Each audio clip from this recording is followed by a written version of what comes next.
गुरुमुखो,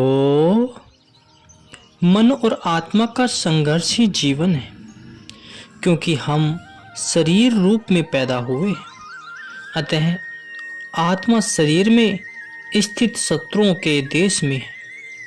मन इंद्रियों और काम, क्रोध, लोभ, मोह, अहंकार, यह पांचों विकार सभी आत्मा के वैरी हैं। मन और माया और सांसारिक आसक्ति ने आत्मा और परमात्मा के बीच एक मायावी पर्दा डाल दिया है।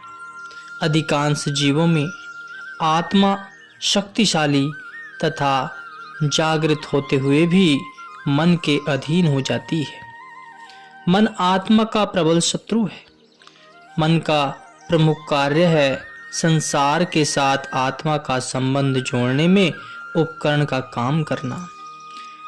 नियंत्रित मन ही एक उपयोगी उपकरण सिद्ध हो सकता है। यह एक श्रेष्ठ दास बन सकता है, परंतु जब मन प्रबल हो जाता है तो यह एक शत्रु बन जाता है। अधिकतर यह मन स्वामी बन जाता है और विषय रस भोगों में जीवों को उलझाए रखता है। मन और इंद्रियों का घनिष्ठ संबंध है और इनकी अभिव्यक्ति 5 विकारों द्वारा होती है। विकार और वासनाएं काल माया के मुख्य उपकरण हैं। जब मन भौतिक जगत के बंधनों में फंसता है तो जीव को भी मायावी आकर्षण द्वारा बस में कर लेता है। इंद्रियों के विषय भोग तथा एक न एक विकार जीव के मन पर हावी रहता है। नियंत्रित मन को एक मस्त हाथी की तरह है जो आत्मा को दबाए रखता है। 5 विकारों से विकृत मन किसी भी क्षण विनाश का कारण बन सकता है। ऐसी परिस्थितियों में आत्मा निर्बल मन बन जाती है और दारुण दुख से सहती है, जबकि मन अज्ञानता के कारण अपनी ही अधोगति पर रोमांचित होता है। मन की दासता के कारण आत्मा उच्च आध्यात्मिक सोपानों तक नहीं पहुंच पाती, जबकि मनुष्य जीवन की यही मंजिल है। निरंतर मायावी ख्यालों तथा वासनाओं के कारण आत्मा और परमात्मा के बीच एक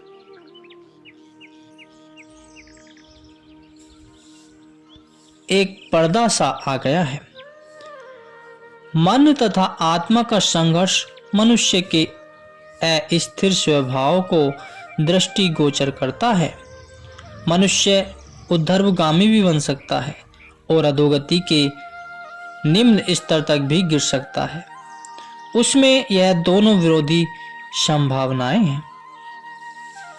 संसार के प्राणी पदार्थों की आसक्ति, क्षणिक सुख तथा वासनाओं के कारण गुलामी के दारुण कष्टों से पीड़ित है।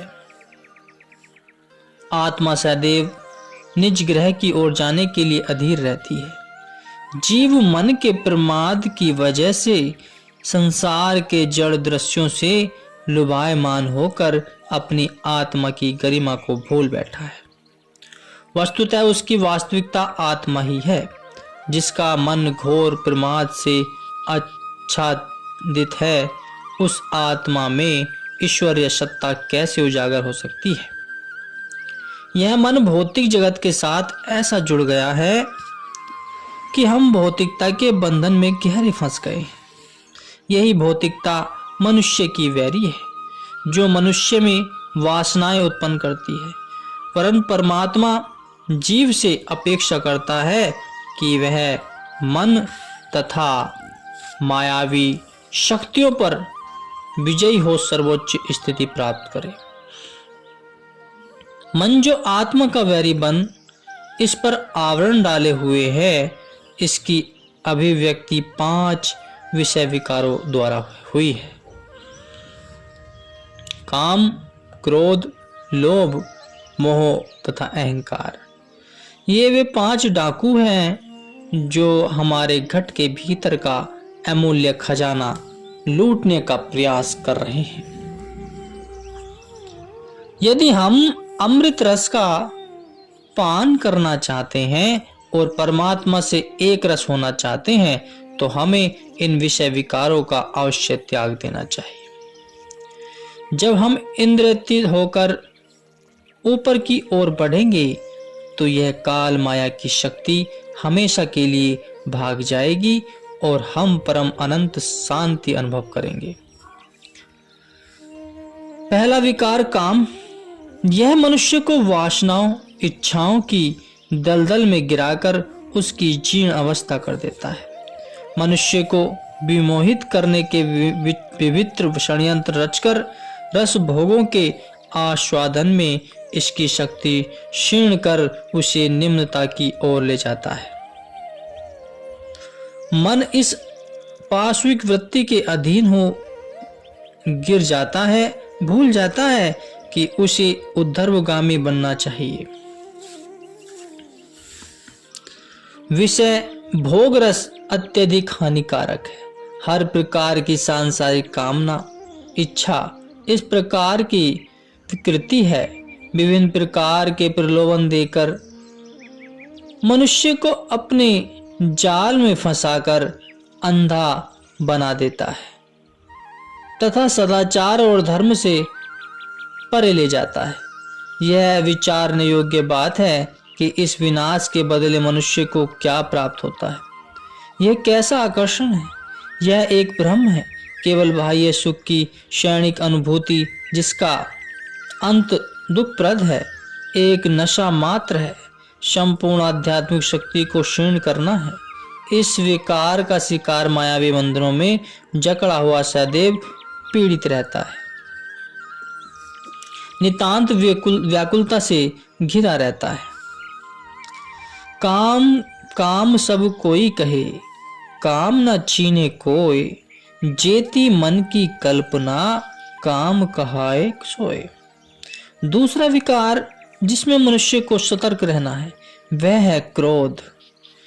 संघर्ष बढ़ाना, भ्रांति पैदा करना, मन को चलायमान करना और उसकी एकाग्रता को भंग करना, यह क्रोध के परिणाम है। क्रोध शांति को भंग करता है, प्रेम को खत्म करता है, घृणा को बढ़ाता है और लोगों को शत्रु बनाता है। यह विकार नितांत विनाशकारी है। यह अंतःकरण के प्रत्येक उत्कृष्ट गुण को नष्ट करता है, कमजोर करता है तथा उसका सर्वनाश कर देता है। यह एक दहकती अग्नि की तरह है जिसमें सब कुछ दग्ध हो जाता है। इससे मनुष्य कर्मों के बंधनों में उलझने के कारण जन्म मरण की घोर यातनाएं सहता है और क्रोध आत्मिक उन्नति में बाधक है, जिसके कारण जीव को लक्ष्य की प्राप्ति नहीं होती। क्रोध पाशविक वृत्ति है जिससे मनुष्य की विवेक शक्तियां क्षीण हो जाती हैं। राग द्वेष निंदा चिड़चिड़ापन वाद विवाद सब क्रोध की विकृतियां हैं। क्रोध मनुष्य को भ्रमित कर सही मार्ग से भटका देता है। जेहि घट आवे धूमसु, करे बहुत ही ख्वार, पत खौवे बुद्धि के घने, कहा पुरुष कहा नार। तीसरा विकार जो जीव को भ्रमित करता है वह है लोभ। चाहे कितने भी उत्कृष्ट गुण क्यों न हो, लोभ द्वारा उसका विनाश हो जाता है। लोभ से भ्रमित मनुष्य चाहे कितना भी उच्च स्तर पर हो, निश्चय ही भटक जाता है। विवेक शक्ति को विनष्ट कर लोभ जीव को सांसारिक बंधनों में जड़ लेता है। लोभी मनुष्य सांसारिक धन पदार्थों को एकत्र करने में लग जाता है, परंतु उसकी इच्छा की पूर्ति कदापि नहीं हो पाती। धन पदार्थों की ख्वाहिश तो छाया की तरह है जो घटती बढ़ती रहती है परंतु हाथ नहीं आती। लोभी पुरुष के हाथ अंत समय कुछ नहीं आता। कृपतः असत्य पाखंड दंभ लोभ की ही प्रकृतियां हैं। लोभी पुरुष सत्य पथ से भटक जाता है, अपने लक्ष्य से विमुख हो जाता है।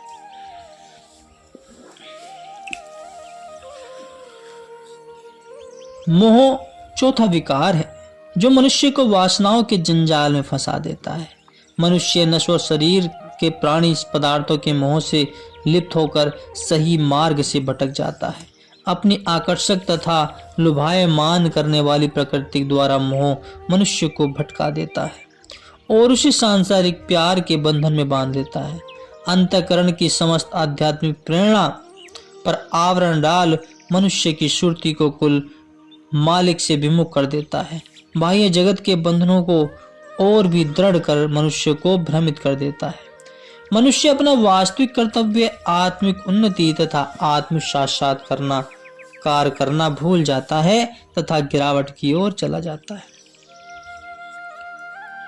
संत सहजोबाई जी कहती हैं कि मन मैला तन छीन हुए, हरि सुलागिन ने, दुखी रहे सहजो कहे, मोह बसे जादे।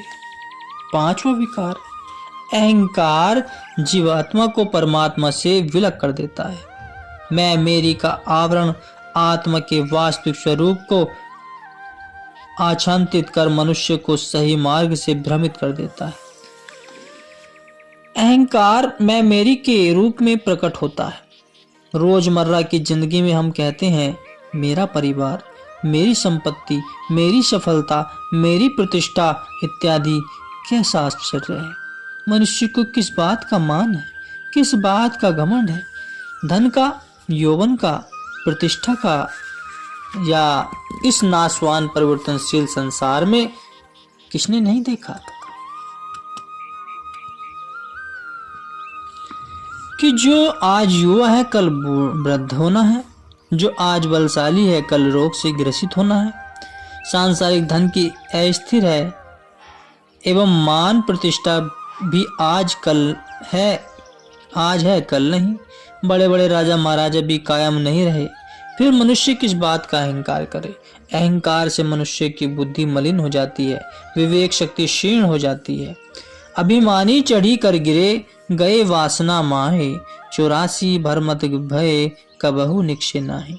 काम, क्रोध, लोभ, मोह तथा अहंकार पांचों विकार जीव के प्रबल शत्रु हैं। जब तक मन की अवस्था स्थिर नहीं होती तब तक निज स्वरूप का प्रकाश दिखाई नहीं देता। विकारों से ग्रस्त मनुष्य सर्वदा व्याकुल एवं अस्थिर रहता है। मनुष्य जीवन के लक्ष्य की प्राप्ति के लिए अति आवश्यक है कि मन को नियंत्रण में रखा जाए। विषय रस भोग मन की शांति कर लेते हैं।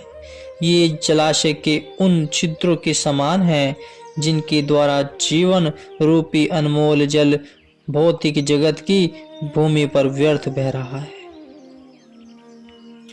विषय रस उन कनेर के हरे वृक्ष की तरह है जिसके फूल तो सुंदर तथा आकर्षण होते हैं परंतु वृक्ष का हर हिस्सा विषैला होता है।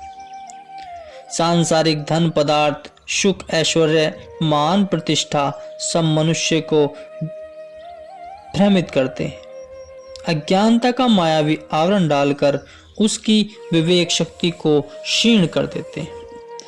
जब विषय रस मनुष्य पर हावी हो जाते हैं तब मानसिक संघर्ष में मनुष्य की हार निश्चित है। इसलिए ही संत महापुरुष संगति में आदर्शमान जीवन व्यतीत करने पर जोर देते हैं। विचारों को संत संगति में उद्धर्वगामी बनने का प्रयत्न करना चाहिए। हर वक्त मन माया में सतर्क रहे अथवा उत्साह तथा निष्ठा के साथ भक्ति पथ पर चलते हुए मनुष्य जीवन के परम लक्ष्य आत्म साक्षात्कार की प्राप्ति करे। आत्मा के वास्तविक अविनाशी चेतन स्वरूप की पहचान सत्य संगति में पूर्ण सद्गुरु के मार्गदर्शन में ही हो सकती है। मन और माया सब परमात्म रूप सद्गुरु के अधीन है। मनुष्य संघर्ष तथा कष्टों का स्वयं रचयिता है, क्योंकि वह मन, इंद्रियां, रस, भोग तथा माया के विभिन्न आकर्षणों द्वारा भ्रमित है।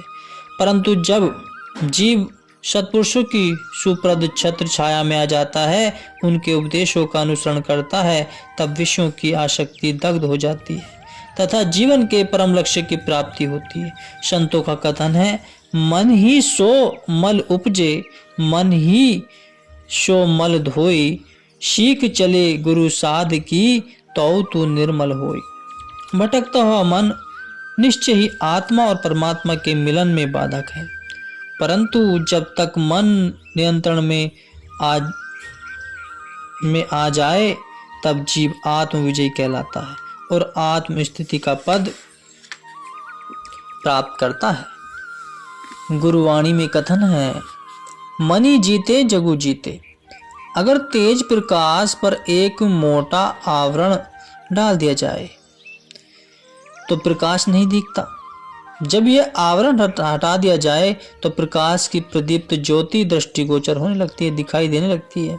इसी प्रकार जब तक मन से बुरे संस्कारों तथा विकारों की मैल हट नहीं जाती तब तक अविनाशी चेतन दे दिव्यमान आत्मा का दर्शन नहीं हो सकता। इसलिए संत चिताते हैं, बतलाते हैं, समझाते हैं कि इंद्रियों को वश में करो। अपने केंद्र मूल सूत्रों में बिछड़ी हुई लिव सदगुरु की कृपा से दोबारा अंदर जुड़ जाए तो जीव माया में रहते हुए भी इसके प्रभाव से निर्लिप हो जाता है और परमात्मा से मिल सकता है। जीव को इस लक्ष्य की प्राप्ति के लिए अथक साधना, पुरुषार्थ तथा संघर्ष करना है। मन को नियंत्रण में केवल बलपूर्वक नहीं किया जा सकता। यह तो आग के ऊपर राख डालने की न्याय है। जब तेज हवा का झोंका आया तो अग्नि फिर भड़क उठेगी। मन को पूर्णतः नियंत्रण में रखने की विधि सत्पुरुषों द्वारा ही प्राप्त हो सकती है। वे मन तथा माया के बंधनों में फंसे जीवों को इन बंधनों से मुक्त होने की युक्ति सिखाते हैं। जो भी उनके उपदेशों पर अमल करते हैं सत्य वस्तु की प्राप्ति करते हैं। सदगुरु का कथन है, जो परमात्मा से मिलाप कर उसका ही रूप हो चुके हैं, सदगुरु और परमात्मा में कोई अंतर नहीं होता। वास्तव में सदगुरु उस प्रभु के पावन प्रकाश की साक्षात मूर्ति हैं जो जीवों पर दया कर उन्हें अपने निज स्वरूप को पहचान कराते हैं। पूर्ण सदगुरु अपने स्रोत से बिछड़ी हुई आत्मा लिव या सूरत को दोबारा उससे जोड़ देते हैं, जिससे अज्ञानता तथा माया का अंधकार हट जाता है और अपने ही भीतर प्रदीप्त ज्योति का आभास होता है। सद्गुरु जीव के सच्चे मित्र, हितैषी तथा पथ प्रदर्शक हैं। केवल वे ही जीवात्मा का परमात्मा से मिलन करा सकते हैं। उनकी सहायता से जीव को चरम लक्ष्य की प्राप्ति होती है। सद्गुरु जीव की पल पल संभाल करते हैं। वे इस लोक में भी समस्त बुराइयों, विकारों तथा दुखों से बचाते हैं और परलोक में भी सच्ची सहाय करते हैं। कथा इस प्रकार है, गुरुमुख को ध्यान से सुने कि भाई जोगा सच्चे सद्गुरु का सच्चे सद्गुरु का सेवक था। एक बार पेशावर से वह श्री गुरु गोविंद सिंह जी के दर्शनों के लिए आनंदपुर साहिब पहुंचा। यह उस समय की बात है जब वह अभी बालक था, लाइन में लगा हुआ था। जब उसकी मत्था टेकने की बारी आई तो श्री गुरु महाराज जी की कृपा दृष्टि उस नन्हे बालक पर पड़ गई। जिस पर गुरु मेहर करे ऐस उसे मालामाल करे। श्री गुरु महाराज जी ने उससे पूछा, तेरा नाम क्या है बालक? उस बालक का उत्तर था, माता पिता ने मेरा नाम जोगा रखा है। श्री गुरु महाराज जी ने उससे फिर प्रश्न किया, तू किसके जोगा है? उस बालक का उत्तर था, सच्चे पातशाह मैं आपके जोगा हूं। इस प्रेम से भरे हुए उत्तर को सुनकर श्री गुरु महाराज जी अत्यंत प्रसन्न हुए। उन्होंने कृपा कर फरमाया, जोगिया तू साढ़े जोगा ते अर्शी तेरे जोगा, अर्थात तू हमारे हो तो हम तुम्हारे। इतना कहकर श्री गुरु महाराज जी ने जोगे को आनंदपुर साहिब में ही रहने की आज्ञा फरमाई। भाई जोगा ने भी मन चित्त से गुरु दरबार की सेवा को संभाल लिया। भक्ति और सेवा में ऐसे समय बीत गया, भाई जोगा अब युवा हो चुका था। उसके माता पिता आनंद साहिब में आए और श्री गुरु महाराज जी के चरण कमलों में उपस्थित होकर विनय करने लगे कि सच्चे पातशाह अब जोगा युवा हो गया है, यह विवाह के लायक हो गया है, इसलिए इसे हमारे साथ जाने की आज्ञा दीजिए। तो सच्चे पातशाह श्री गुरु गोविंद सिंह जी ने उसे जाने की आज्ञा देते हुए फरमाया कि जोगा, जब हमारा हुक्म तेरे पास पहुंचे तो एक पल भी गवाए बिना हमारे पास आ जाना। भाई जोगा ने श्री चरण कमलों में प्रणाम किया और माता पिता के साथ आ गए। उधर श्री गुरु महाराज जी ने एक सिख को पत्रिका देकर भाई जोगा के पास यह कहकर भेजा कि जब जोगा विवाह के 2 फेरे ले चुके हों तो उसे यह पत्रिका देना और कहना कि श्री गुरु महाराज जी ने तुझे याद किया है। गुरु का सिख पत्रिका लेकर पहुंचा और जैसे ही जोगे ने 2 फेरे लिए थे वैसे ही पत्रिका उसके हाथ में पकड़ा दी। भाई जोगा ने श्रद्धा व प्रेम से पत्रिका पढ़ी और बाकी फेरे लिए बिना ही वहां से चल पड़ा। उसके परिवार वालों ने उसे बहुत समझाया कि विवाह के फेरे पूरे करके चले जाएं, परंतु उसने कहा कि मेरे गुरु का हुक्म है कि एक पल गवाए बिना यहाँ से चल पड़ना। जोगा वहां से चल आया, परंतु कुदरत का खेल देखो कि चलते हुए उसके मन में अहंकार आ गया कि मेरे जैसा सेवक और कौन है जो अपने विवाह के फेरे छोड़कर आज्ञा पालन में लग जाए।